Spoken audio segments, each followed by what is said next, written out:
ketiga adalah pemaparan visi dan prakarsa perubahan dari Ibu Lisa. Kemudian acara yang keempat ada sesi tanya jawab. Kemudian yang kelima adalah penutup dan refleksi. Baiklah, untuk mempersingkat waktu, mari kita buka acara ini dengan bacaan Bismillahirrahmanirrahim. Menginjak acara yang kedua yaitu sambutan dari Ibu Kepala Sekolah SDN Wonosari. Waktu dan tempat dipersilakan.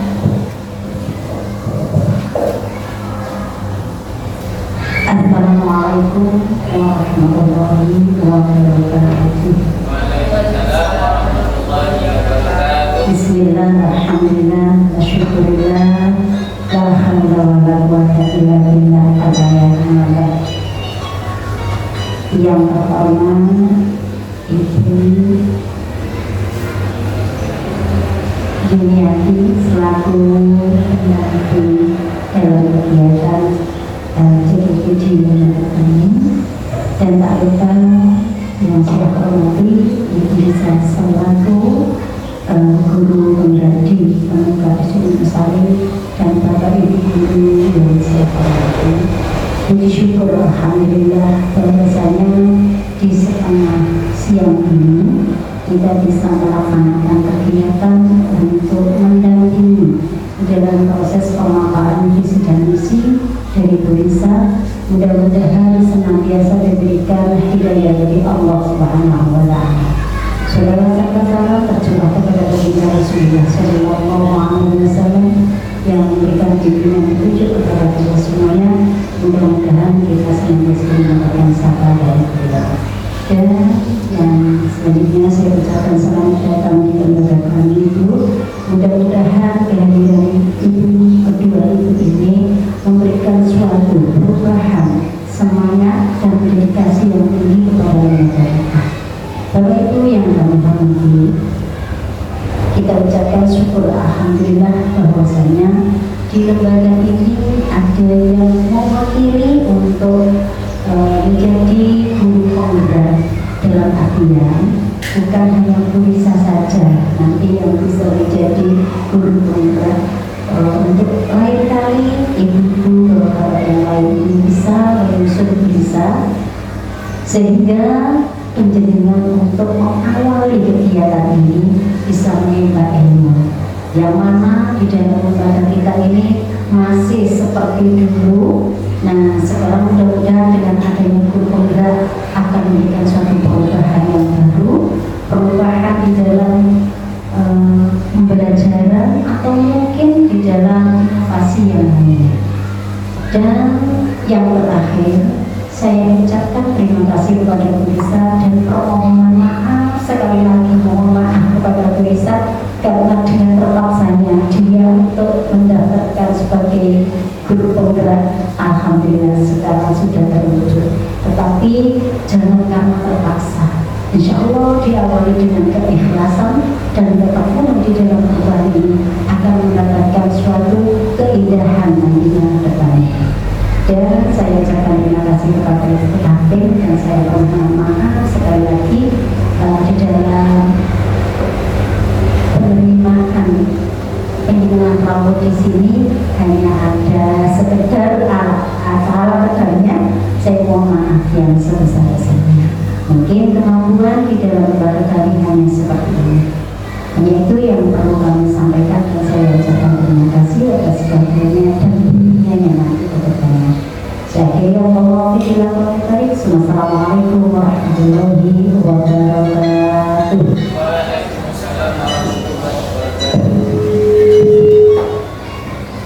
Terima kasih atas sambutan yang diberikan oleh Ibu Kepala Sekolah. Pada hakikatnya kita sebagai pendidik itu ada pepatah mengatakan bahwa sebagai seorang pendidik harus bisa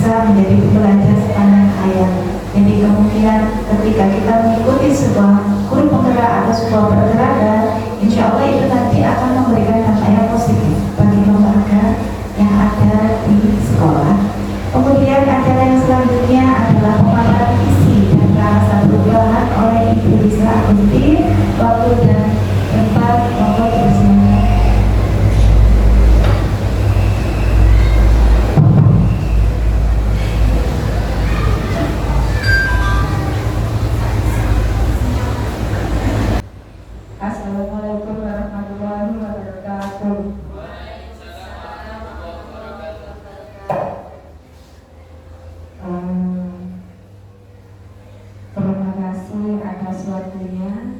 Yang terhormat Ibu Kepala Sekolah SDN Wonosari, yang terhormat Ibu Pengajar Praktek Ibu Yulianti yang sudah 2 kali ini sudah membimbing saya dalam pendampingan individu. Nah, yang kali ini adalah pendampingan individu kedua. Saya akan menyampaikan visi dan prakarya perubahan yang akan saya sampaikan pagi ini kepada Bapak Ibu semua. Terima kasih juga kepada Bapak Ibu guru yang telah hadir di forum penyampaian visi dan misi, visi dan prakarya perubahan yang sudah saya buat. Saya melaksanakan pendidikan guru penggerak sudah sekitar 1,5 bulan. Jadi dalam kurun waktu itu saya sudah banyak mendapatkan banyak ilmu, banyak pengalaman, banyak teman. Nah, di sini dari pengumpulan baru 3 modul, saya sudah sampai kepada modul untuk pembuatan visi sekolah. Visi dan prakarya perubahan yang saya lakukan karena saya mendapatkan materi dari modul 1.1, 1.2, dan 1.3 adalah bahwa Ki Hajar Dewantara mengajarkan bahwa tujuan pendidikan itu adalah menuntun segala kodrat yang ada pada anak-anak agar mereka dapat mencapai keselamatan dan kebahagiaan yang setinggi-tingginya, baik sebagai manusia ataupun sebagai anggota masyarakat. Dari tujuan yang beliau sampaikan bahwa kita bertugas menuntun kodrat yang ada pada anak. Tidak serta-merta meminta menarget keinginan kita kepada anak, namun sesuai kodrat mereka, kita adalah sebagai penuntun dan contoh yang baik untuk mereka agar kebahagiaan dan keselamatan yang setinggi-tingginya dapat mereka capai. Keterkaitan antara modul tadi, yaitu seorang pendidik haruslah menjadi contoh atau teladan bagi anak didiknya sesuai dengan filosofis Ki Hajar Dewantara, yaitu pendidikan bertujuan untuk menuntun segala kodrat yang ada pada anak mengikuti kodrat alam dan kodrat zaman. Yang dimaksud kodrat alam dan kodrat zaman di sini adalah berbeda pada saat sebelum saya mempelajari filosofis Ki Hajar Dewantara. Menurut saya dulu itu bahwa anak itu adalah sebuah kertas putih yang belum tergambar apapun. Nah, siapa yang menggambar bentuknya yang ada di dalam kertas tadi? Orang tua dan Bapak Ibu guru dan orang-orang sekitar. Namun setelah saya mempelajari filosofis tadi, ternyata setiap anak itu adalah memiliki kodrat alam. Kodrat alam itu memiliki garis samar-samar, sebuah gambar masing-masing. Kalau bisa saya ibaratkan bahwa kodrat itu bisa kita umpamakan bahwa bakat mereka. Gambar itu adalah bakat mereka. Ada anak yang bakatnya di olahraga, ada anak yang bakatnya di akademik. Itu ada gambar tipis-tipis. Nah, tugas kita sebagai pendidik, sebagai orang tua di sekolah adalah menebalkan gambar tersebut. Kalau anaknya sudah ada bakat olahraga, kita bina itu, kita tebali, kita dukung, kita kita eksplor kemampuannya, kita bina sampai dia benar-benar mampu. Yang dimaksud dengan kodrat zaman adalah tidak bisa dipungkiri bahwa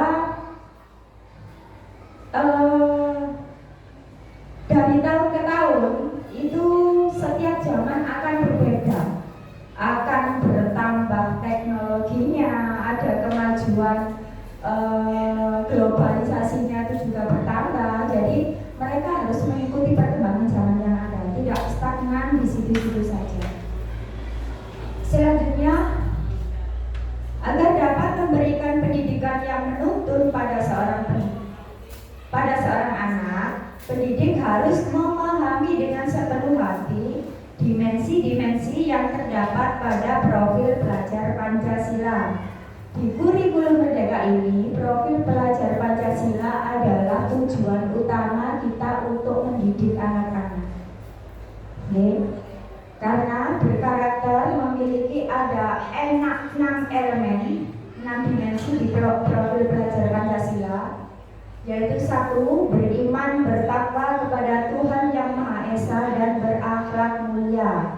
Pastinya ini berhubungan dengan kepercayaan dengan Tuhan kita, dengan Tuhan sesuai dengan agamanya masing-masing, karena kebetulan di Indonesia diakui 6 agama. Kemudian yang pertama, mandiri. Anak dibiasakan untuk melakukan pekerjaan secara sendiri tanpa diminta, dia sudah mandiri. Kemudian bernalar kritis. Bernalar kritis adalah berpikir lebih aktif daripada sebelumnya. Anak yang tadinya hanya mau menerima saja, dia mau bertanya, mau mengutarakan pendapat, mau menyanggah, mau berpendapat, itu bernalar kritis. Kreatif juga pastinya memiliki ide-ide di berbagai kegiatan. Bergotong royong pastinya tidak bisa hilang entah itu di sekolah dan di masyarakat sampai kita dewasa nanti, karena bekal itu sangat penting. Dan yang terakhir adalah kebinekaan global. Dalam melaksanakan mewujudkan siswa pelajar Pancasila, pendekatan yang kita lakukan adalah inquiry apresiatif. IA atau inquiry apresiatif adalah pendekatan manajemen perubahan yang kolaboratif dan berbasis kekuatan, mengidentifikasi hal baik yang telah ada di sekolah dan mencari cara bagaimana hal tersebut dapat dipertahankan dan memunculkan strategi untuk mewujudkan perubahan ke arah yang lebih baik. Pastinya di sini kita mencari kelebihan apa yang ada pada anak-anak di sini. Di sekolah kita, kelebihan apa yang sudah baik yang ada di sini. Nah, itu tugas kita adalah memunculkan strategi, agar dapat dipertahankan kebiasaan itu, agar dapat dipertahankan sampai selanjutnya, sampai selamanya, sampai seterusnya. Nah, kolaboratif yang dimaksud di sini adalah berkolaborasi atau bekerja sama dengan pihak lain, pihak yang menunjang pendidikan, yang menunjang pembelajaran kita. Agar dapat menerapkan inquiry apresiatif, maka langkah yang dapat dilakukan adalah menerapkan perubahan bagja. Apa itu bagja? 1. B. Buat pertanyaan utama. A. Ambil pelajaran. G. Gali mimpi. C. Jabarkan rencana. A. Atur eksekusi. B. Buat pertanyaan utama, berisi tentang pertanyaan-pertanyaan untuk menentukan arah penelusuran. Jadi ini diminta kita untuk menggali pertanyaan untuk menentukan arah penelusuran, arahnya kita, tujuannya untuk apa. Selanjutnya, ambil pelajaran, memandu bagaimana pengalaman positif dari individu, kelompok atau komunitas lain yang akan dijadikan pembelajaran.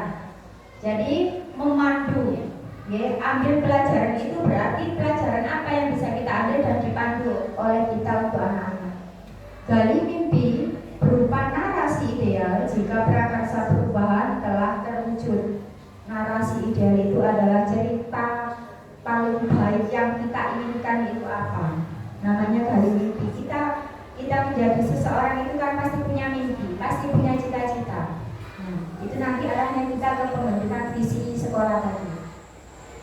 Selanjutnya, jabarkan rencana, mengidentifikasi tindakan-tindakan yang akan dilakukan. Nah, mengidentifikasi tindakan yang akan dilakukan ini untuk apa? Tujuannya untuk apa diidentifikasi? Menjabarkan rencananya. Selanjutnya, atur eksekusi, membantu transformasi rencana menjadi nyata. Yang namanya eksekusi itu kita lakukan, kita laksanakan rencana-rencana tadi yang kita tulis, kita rencanakan tadi tujuannya untuk apa, bagaimana kegiatannya akan berlangsung. Ini kita laksanakan dalam eksekusi. Nah, visi saya sebagai guru penggerak yaitu mewujudkan generasi yang berakhlak, percaya diri, dan berjiwa sosial. Dalam sebuah misi, kalau di sini saya mengawali visi guru penggerak dalam ruang lingkup saya sendiri. Mengapa saya tidak menerapkan banyak sekali kata untuk yang saya capai? Karena tidak mudah mencapai beberapa kata, mencapai suatu yang lebih baik dalam satu kurun waktu yang singkat dalam 1 tahun misalkan. Jadi saya hanya mencantumkan 3 tujuan, yaitu ingin berakhlak, percaya diri, dan berjiwa sosial, agar anak-anak itu menanamkan rasa percaya diri mereka. Prakarsa perubahan. Apa yang ingin saya rubah melalui visi tadi, yaitu meningkatnya kreativitas dan motivasi belajar peserta didik melalui pembelajaran yang bermakna dan kegiatan keagamaan karena berhubungan dengan akhlak. Kalau di sini mayoritas agamanya Islam, jadi kegiatan keagamaan bisa kita tingkatkan kembali. Kalau di sekolah kita sholat duha sudah ada, kemudian kita baru akan adakan hafalan surat pendek dan lain sebagainya. Adapun tahapan kerja yang saya buat sebagai berikut. Buat pertanyaan utama. Pertanyaan yang saya ajukan adalah bagaimana cara meningkatkan kreativitas dan motivasi peserta didik melalui pembelajaran bermakna dan kegiatan keagamaan. Tindakan atau penyelidikan yang saya lakukan atau yang perlu dilakukan adalah melakukan diskusi dengan kepala sekolah dan teman sejawat. Melakukan diskusi itu adalah komunikasi yang utama bagi saya. Tanpa adanya komunikasi dengan ibu kepala sekolah, dengan teman-teman, setiap kegiatan saya pastinya tidak akan bisa terwujud dengan baik. Karena komunikasi itu sangat penting setiap kita ingin mengadakan sesuatu. Melakukan diskusi terlebih dahulu dengan ibu kepala sekolah dan teman sejawat. Yang kedua adalah tindakannya mencari referensi dan praktek baik tentang cara meningkatkan kreativitas dan motivasi siswa dalam pembelajaran bermakna dan kegiatan keagamaan. Mencari referensi, mencari contoh-contoh dari sekolah lain, dari internet, dari cerita teman, dari masukan atasan, dari teman kita sejawat yang berbeda kabupaten, beda kecamatan boleh. Kemudian mencari tahu karakter peserta didik dengan cara melakukan asesmen diagnostik. Melakukan asesmen diagnostik, yaitu karakter peserta didik itu harus kita tahu dulu. Dia tipe audiovisual kah atau yang lainnya? Ambil pelajaran. Pertanyaan yang pertama yaitu siapakah yang bisa membantu proses pembelajaran bermakna dan kegiatan keagamaan. Kita harus menggali, ambil pelajaran siapa yang bisa membantu proses pembelajaran. Contohnya kalau di sini saya sebagai guru kelas, kalau berbicara tentang karakter anak, jadi pastinya saya butuh dengan bantuan guru agama.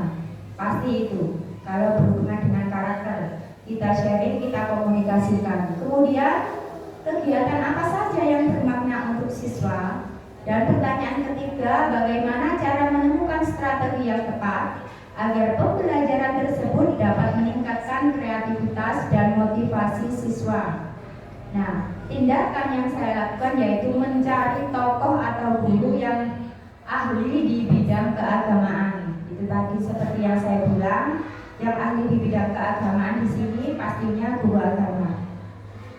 Mencari referensi strategi yang tepat agar pembelajaran tersebut dapat meningkatkan kreativitas dan motivasi siswa. Lagi-lagi kita mencari referensi. Referensi tidak hanya dari searching dari Google saja, dari media yang lainnya, dari teman sejawat, dari cerita, dari masukan dari beberapa orang, dari atasan, teman dan lain sebagainya. Yang berbeda tempat juga bisa.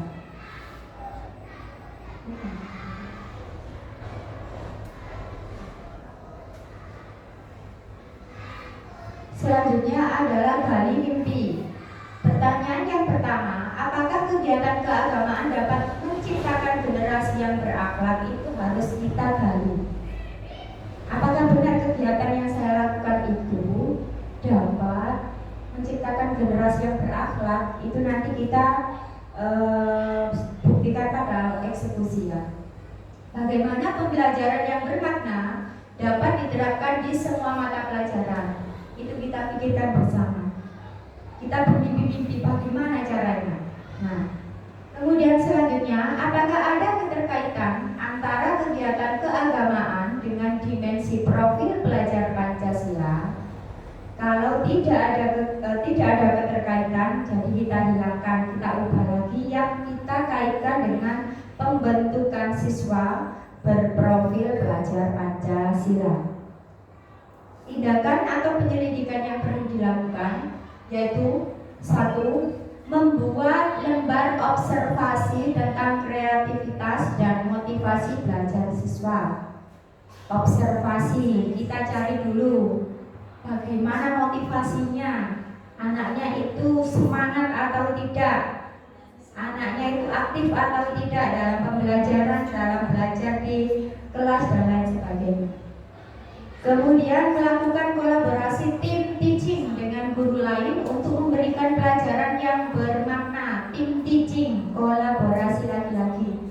Kita tidak bisa hidup sendiri, manusia itu adalah makhluk sosial. Sekalipun kita menjadi guru di kelas, satu-satunya guru di kelas ini misalnya, yang kita bertanggung jawab dalam satu kelas, kita tetap membutuhkan teman sejawat. Karena apa? Karena komunikasi, kolaborasi itu sangat penting. Kita tidak bisa berdiri sendiri tanpa bantuan orang lain. Selanjutnya, mencari referensi tentang dimensi profil pelajar Pancasila dan berkonsultasi dengan orang yang lebih berkompeten tentang hal tersebut. Lagi-lagi referensi itu tidak pernah ketinggalan. Jabarkan rencana setelah kita menggali mimpi dan berandai-andai kita kepingin yang bagaimana, kita terapkan, kita membuat sebuah rencana.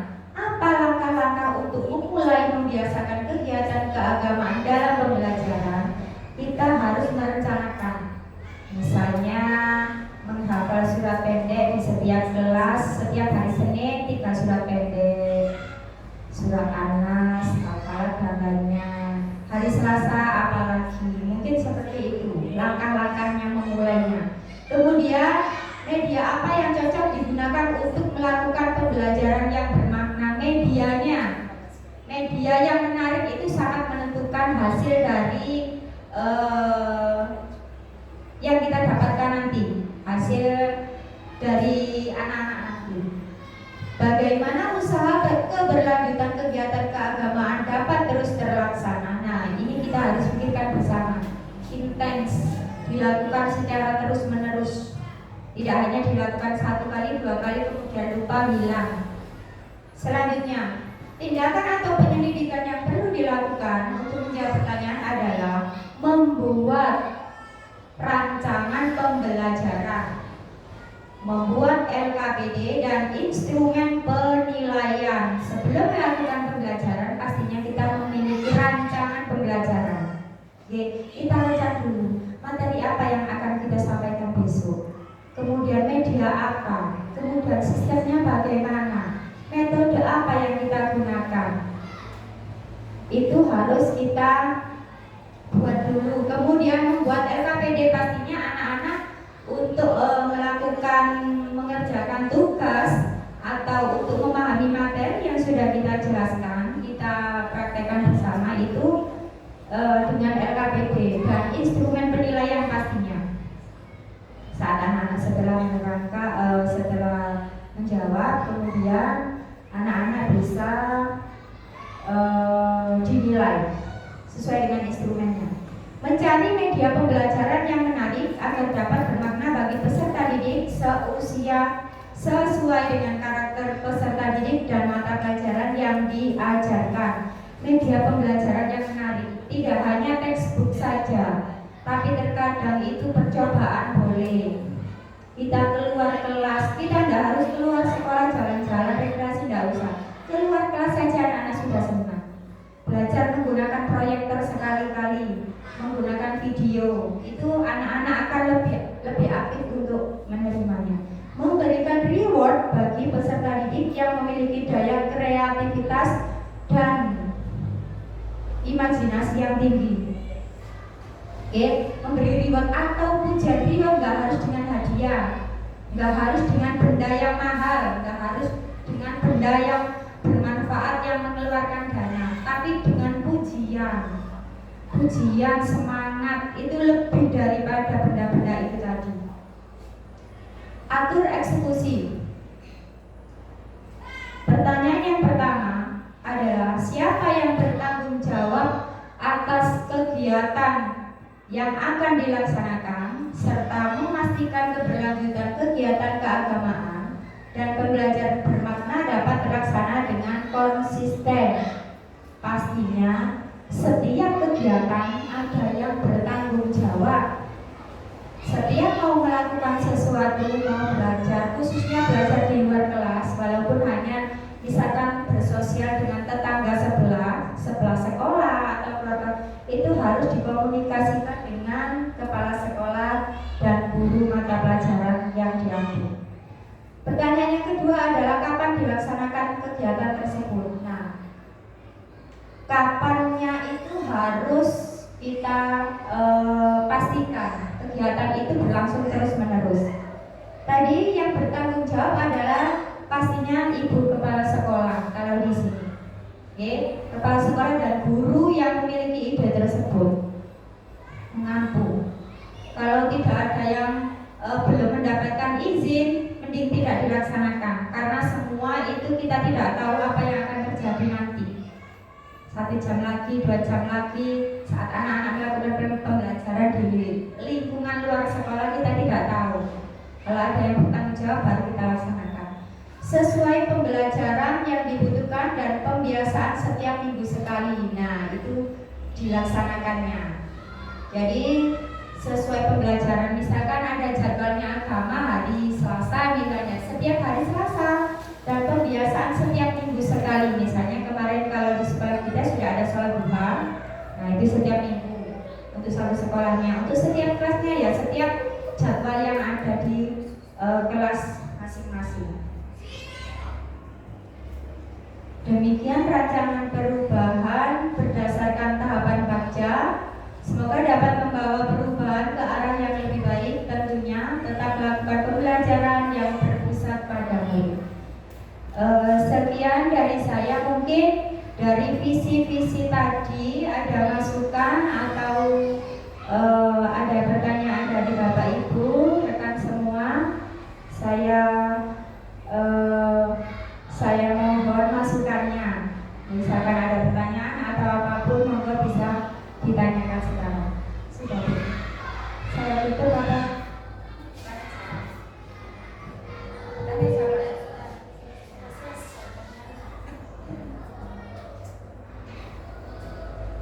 Demikianlah paparan yang disampaikan oleh Bu Lisa.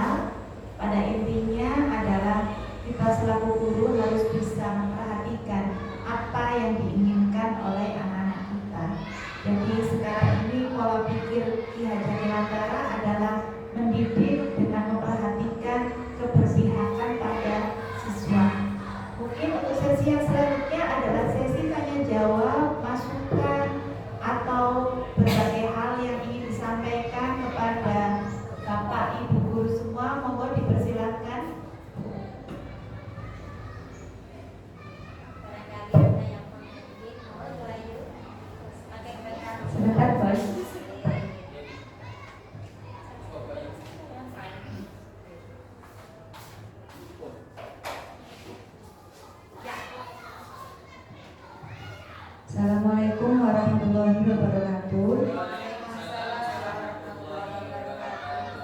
Saya ingin bertanya kepada Bu Lisa. Tadi saya melihat ada 6 elemen profil pelajar Pancasila. Dari ke-6 elemen tersebut kan nanti dibentuk karakter ke siswa. Nah, dari karakter itu apakah orang tua atau wali murid dari siswa itu ikut terlibat dalam membentuk karakter siswa supaya menjadi siswa yang berkarakter Pancasila? Terima kasih.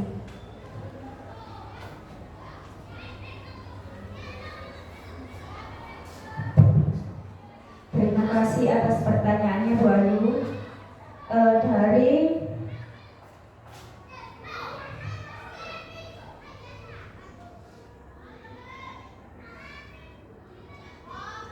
Dari profil pelajar Pancasila, ada 6 elemen ini untuk membentuk siswa yang berprofil Pancasila, pelajar Pancasila.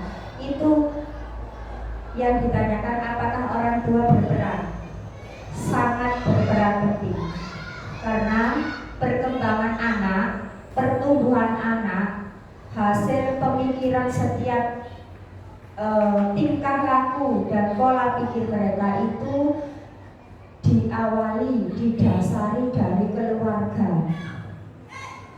Karena kalau kita amati, anak itu kan sejak lahir bersama orang tuanya. Bagaimana orang tua mendidik anak tersebut, bagaimana cara membiasakan mereka, mengajarkan apa saja mereka. Orang tua tersebut mengajarkan. Kalau guru benar berperan penting hanya dalam ruang lingkup sekolah saja. Jadi yang paling penting adalah memang orang tua. Didikan orang tua itu adalah yang nomor 1. Baru selanjutnya pendidikan di sekolah. Yang penting yang kedua. Karena itu tadi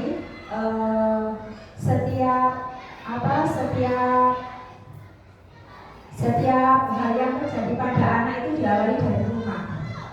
Kalau sudah dibiasakan mau bepergian, berpamitan, ya dia akan terus seperti itu.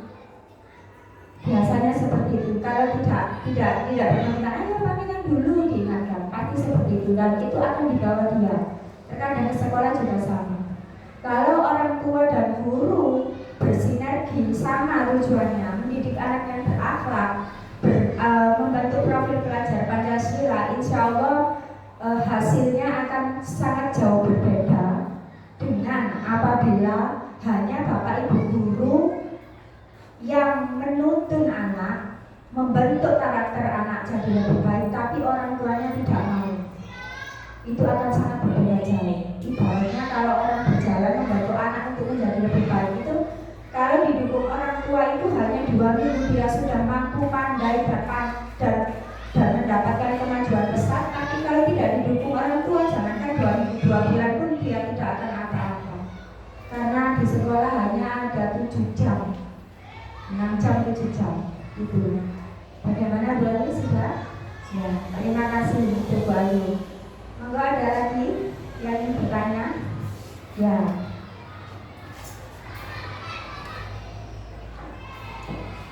Terima kasih. Assalamualaikum warahmatullahi wabarakatuh. Saya ingin bertanya mengenai tentang visi tadi bisa mungkin bisa di-share lagi untuk slide-nya. 3 visi tadi, 3 kata.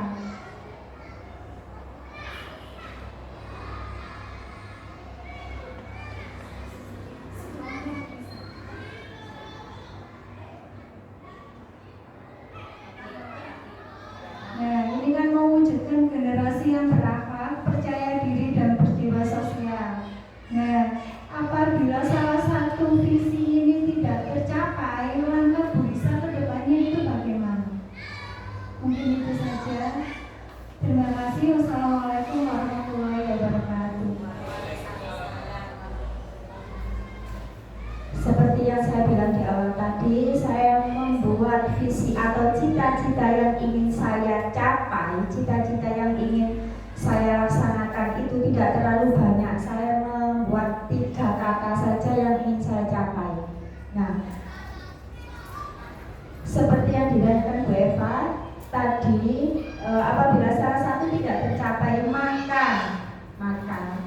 kita benahi ulang lagi cara untuk pengarahan agar visi tersebut tercapai di tahun berikutnya. Misalnya tahun ini visi saya ini, tapi ternyata ada satu yang belum tercapai. Kita tetapkan visinya dan kita ulang kembali, kita atur strategi lagi menggunakan bagja tadi. Nah, itu kita ulang kembali, kita komunikasikan lagi, kita sharingkan dengan teman-teman dan kepala sekolah agar dapat tercapai. Itu sudah Bapak. Terima kasih. Ada lagi? Oh iya, Bu Dina. Terima kasih. Ini masalah visi nih, masuk visi. Kalau tadi Bu Eva itu menanyakan apabila visi tersebut itu belum tercapai, Mas Rudi. Tadi sudah dijelaskan sama Bu Risa. Nah sekarang saya mau tanya, apabila kalau visi tersebut itu sudah tercapai, gitu ya, sesuai dengan harapan kita, terus langkah ke depannya itu apa ya? Terima kasih. Terima kasih Bu Dina atas pertanyaannya. Kalau tadi apabila Bu Eva tadi bertanya apabila salah satu tidak tercapai apa yang saya lakukan. Nah, sekarang kebalikannya. Apabila dalam tahun ini saya menetapkan visi tersebut kemudian tercapai, apa langkah saya selanjutnya? Seperti itu ya Bu Dina. Ya. Langkah saya adalah mencari referensi kembali hal apa yang perlu kita benahi, kita raih yang berbeda dengan tahun yang saat ini kita. Dari kesemua tadi mulai awal hingga akhir sudah dijelaskan oleh Bu Risa. Untuk mewujudkan visi-visi, mulai dari 3 visi tersebut, mungkin ada yang gagal atau sudah tercapai. Kalau secara kita pikir secara gamblang sepertinya mudah terjadi. Tetapi ada faktor yang kata Bu Risa, kita hidup bersosialisasi, butuh komunikasi yang tidak mudah dicapai karena kita hanya 8 atau sekitar 7 jam bersama anak-anak, sedangkan yang paling panjang waktu mereka ada di keluarga. Nah, bagaimana cara kita untuk dapat berkomunikasi dengan keluarga dari masing-masing siswa? Nah, itu sekiranya kita bisa memberikan visi-misi tersebut. Nah, untuk tercapainya bagaimana cara kita bersosialisasi dengan keluarga dari semua siswa di SD Muhammad Syarif. Terima kasih.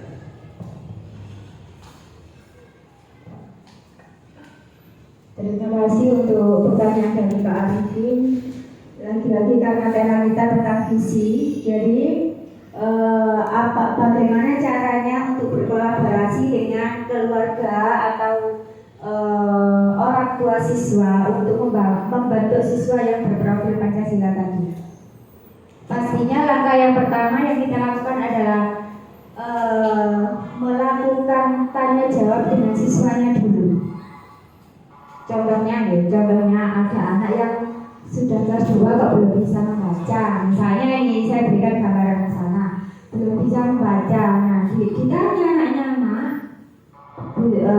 kemarin kan sudah sekolah di sini, saat istirahat sudah diajari membaca sama guru, pulangnya juga ditambahi setengah jam.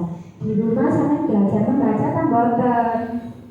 Itu caranya anaknya dulu ditanya, jangan tidak langsung serta-merta ke orang tuanya, ditanya dulu. Benarkah anak ini membaca? Oh enggak Bu, enggak pernah, ibu saya enggak pernah mengajarkan membaca, tidak pernah mengajari, kemudian menyuruh juga tidak pernah. Nah, itu baru kalau anak yang sudah demikian baru kita komunikasi, kita panggil orang tua ke sekolah, kita komunikasikan dengan baik, kita cari solusi bersama, kita memberi saran, kita juga meminta masukan. Mungkin bapak ibu gurunya kurang bagaimana, itu perlu, karena tidak hanya kita mengoreksi orang tua saja, karena kita juga manusia Pak nih, kita juga manusia, pastinya tempatnya salah. Jadi kemungkinan ada cara pembelajaran kita yang kurang mengena ke anak tersebut. Cirinya itu gini Bu, anaknya itu gini, mungkin jenengan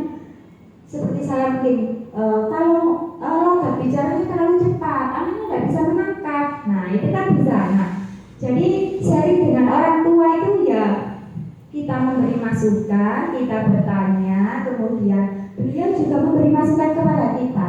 Nah, setelah itu kalau orang tuanya sudah sadar dan mau memang ingin merubah anaknya, ya kita bina bersama. Kalau saya mengajarkan di sekolah, Bu, kalau waktu luang saya ajari, monggo jenengan minta tolong diajari juga di rumah. Begitu Pak ya. Terima kasih. Karena mungkin seperti yang contoh tadi membaca, kalau menurut pengalaman saya dulu mengajarkan satu itu membaca itu tidak harus di buku Pak. Kalau saya itu, anak saya dulu itu jajan, saya berikan jajan gitu, jajan roti atau apa, baca itu. Kalau saat jalan di jalan raya, baca itu kan sudah belajar. Ya, sudah lagi. Terima kasih. Ada lagi yang bertanya? Oh iya, satu lagi.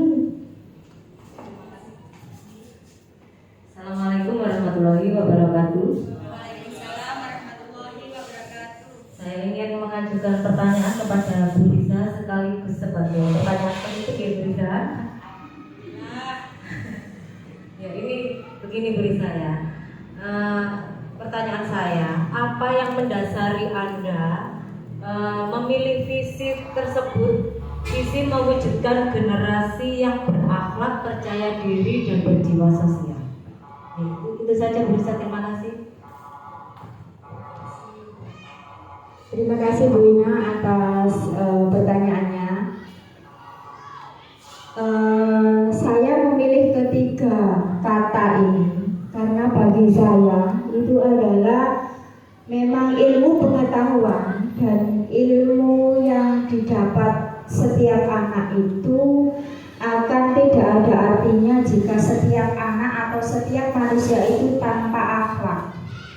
Jadi yang ingin saya capai, saya tingkatkan terlebih dahulu itu akhlaknya anak, berakhlak, bisa dengan cara sopan santun, kejujuran. Itu karena pribadi utama bagi saya. Sepandai apapun, setinggi apapun jabatannya, kalau orangnya tidak berakhlak, tidak akan jadi apa-apa yang dia pegang. Itu kalau yang ingin saya capai. Kemudian yang pertama, yang kedua adalah percaya diri. Percaya diri itu juga sangat penting. Terkadang ada anak yang pandai sekali, banyak sekali, tidak hanya anak, orang juga, orang dewasa. Orangnya sudah pandai, bekalnya sudah ada di sini, matang, sudah bekal pengetahuannya luas, kemudian ilmunya banyak sekali, mampu, tetapi dia tidak percaya diri untuk menyampaikan pendapat, untuk menyanggah pendapat, untuk bertanya, untuk mensosialisasikan sesuatu di depan umum. Ini bisa kita, kalau ini bicara tentang anak, kalau bicara tentang orang dewasa, pada saat ada rapat RT misalnya, ada rapat RT, itu terkadang ini yang berhubungan dengan 17-an kan, sekarang 17-an, banyak orang yang memiliki ide kreatif, bahkan idenya bagus-bagus. Nah, tapi tidak berani berbicara. Aku gak wani ngomong, gak berani mengutarakan. Itu kan berhubungan dengan percaya diri. Nah, karena kalau sudah dewasa itu akan sangat sulit. Jadi saya lebih condong percaya diri itu kita harus tingkatkan di dunia pendidikan kita yang kita mumpung anak kita masih kecil. Bagaimana caranya mengajak percaya diri itu? Tidak apa-apa jawab salah sempurna bisa. Tidak apa-apa jawab salah daripada nggak jawab. Aku nggak senang. Seperti itu mungkin. Oh ya Bu, salah dulu baca nih nggak apa-apa. Nah seperti itu misalnya melatih anak selalu mencoba menjawab. Itu melatih dari kecil. Karena kalau melatih anak dari kecil percaya diri itu lebih mudah daripada yang sudah dewasa. Kalau sudah dewasa itu agak sulit. Dan yang terakhir adalah berjiwa sosial. Pastinya seperti yang saya bilang tadi adalah kita adalah makhluk sosial. Makhluk sosial tidak bisa berdiri sendiri dan pastinya membutuhkan orang lain untuk hidup, untuk bertahan hidup, untuk sejahtera dan lain sebagainya. Jadi tanpa jiwa sosial, kalau individualis, wong saya lo pandai, wong saya lo kaya, wong saya lo punya jabatan tinggi, saya lo kuat di kelas semuanya mata pelajaran, gak butuh teman, gak mungkin. Saya tidak mau menciptakan generasi yang seperti itu. Saya mau yang berjiwa sosialnya tinggi. Entah itu berkomunikasi, entah itu saling tolong menolong, membantu dan mencakup itu. Itu berguna. Terima kasih Bu Ina. Bagaimana? Sudah? Ya. Sudah sekian. Sudah tidak ada lagi pertanyaan. Terima kasih atas pertanyaannya Bapak dan Ibu Guru. Saya kembalikan ke Ibu Yuniati, monggo. Terima kasih atas presentasinya. Kemudian sekarang adalah sesi pemantapan dari Ibu Kepala Sekolah. Monggo dipersilakan. Terima kasih atas pemaparan yang sudah disampaikan oleh Bu Risa. Dengan adanya visi dalam pemikiran saya, mungkin teman-teman ini masih tidak paham atau mungkin malu bertanya. Ternyata alhamdulillah semua sangat mendukung dan sangat antusias sekali. Saya ucapkan terima kasih kepada Bu Risa sebagai penggerak di lembaga ini.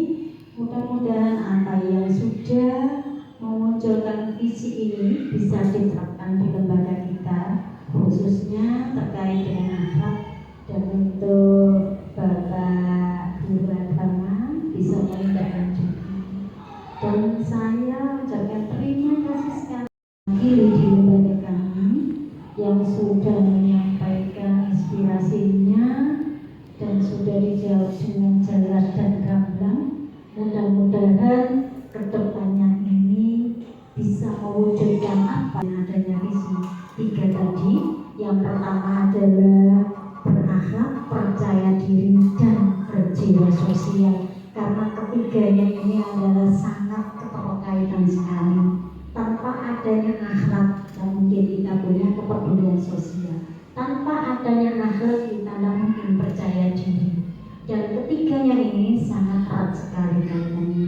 Oleh karena itu, saya mohon kepada semuanya saja, Bapak Ibu Guru yang hadir di sini mendampingi Bu Risa di dalam penyampaian pemaparan ini, semoga sangat bermanfaat sekali kami penjenengan. Dan mudah-mudahan saya doakan untuk kedepannya penjenengan nanti menggantikan seperti Bu Risa, bisa terikru, bisa mendapatkan apa yang penjenengan harapkan.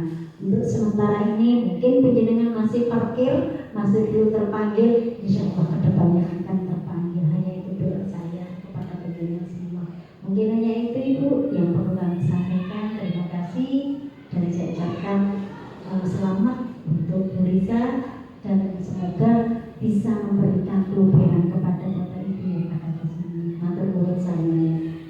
Assalamualaikum warahmatullahi wabarakatuh. Tiba di sesi akhir acara, yaitu sebuah kesimpulan ketika Bu Risa memaparkan visi dan prakarsa perubahan. Di sini saya menuliskan beberapa kesimpulan. Yang pertama bahwa menurut Ki Hajar Dewantara, anak kita itu sejak lahir itu memiliki garis halus.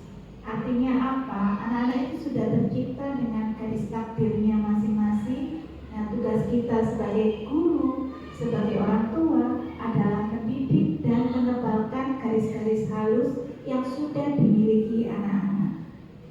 Karena selama ini kita menganggap bahwa anak kita itu tidak tahu apa-apa, kita jejali dengan segala sesuatu, tetapi ternyata dari filosofi KHD ini kita belajar bahwa anak-anak itu ternyata memiliki bakatnya dari lahir, dan kita selaku orang dewasa membimbing dan mengarahkan mereka untuk mencapai tujuan pendidikannya. Tujuan utama adalah keselamatan dunia dan akhirat.